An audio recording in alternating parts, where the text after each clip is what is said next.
Here are my tomatoes. These ones I got from the garden the last week or so. And as you see, I like to use a really large variety of tomatoes. So I have lots of different flavors going into the salsa.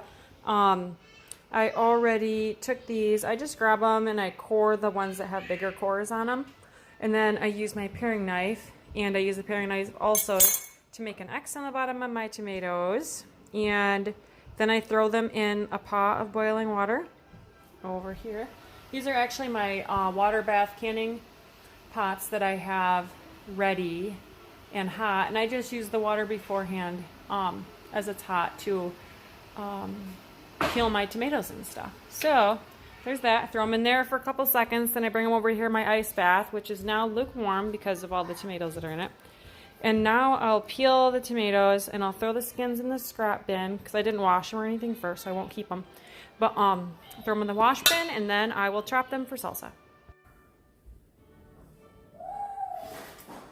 So I have my bowl with my skins and my the cores in it, and I'm just sitting here with my really messy chopper. This here is, I have a pot with a strainer on top, and I am just taking the tomatoes that I chop up and I'm just setting them on the strainer and letting them just strain through, so that way my salsa is thicker. And then I'll take this and empty it. Show you quick. Here is my chopped tomatoes, you see? And I'll just pour them, actually I'll dump these back through here.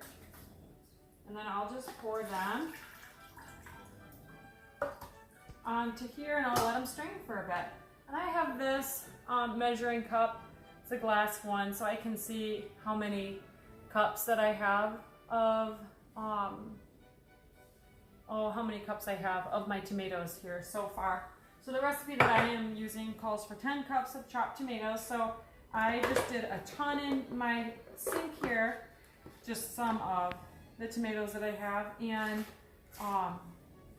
I'm just gonna chop all of them and measure them along the way until I have however many. I'm sort of planning on doing a triple batch, so I'm hoping for like 30 cups of tomatoes, which I know I have, but I don't know if I have the time to do it, if I'm gonna need a lot more than what I've already done here. So that's it. That is my setup here. No, I'm just peeling them. Sometimes when I peel them, I put them over the bowl and then I just give them a squeeze, and a lot of juice and tomatoes or seeds will come out, and that makes it so I don't have to strain it so long over this. But the one nice thing is when I strain it over there, I get all tomato juice out, and then I use that juice and I just can that tomato juice up for using in soups or anything.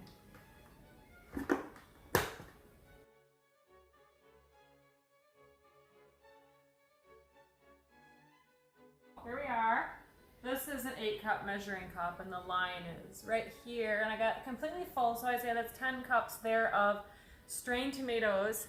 So you see how thick this looks? It's like barely any juice in there.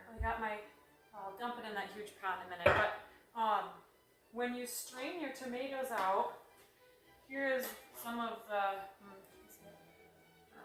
some of the juice from the tomatoes. When you strain it like that for your salsa comes out nice and thick, which usually is what everyone wants when you do home canned salsa. A lot of times it's really runny, and you try to get and it still tastes great, but this is the way you get thick salsa, and it's awesome. I've used this recipe for, I think this is my 5th year now using it, and it's so good.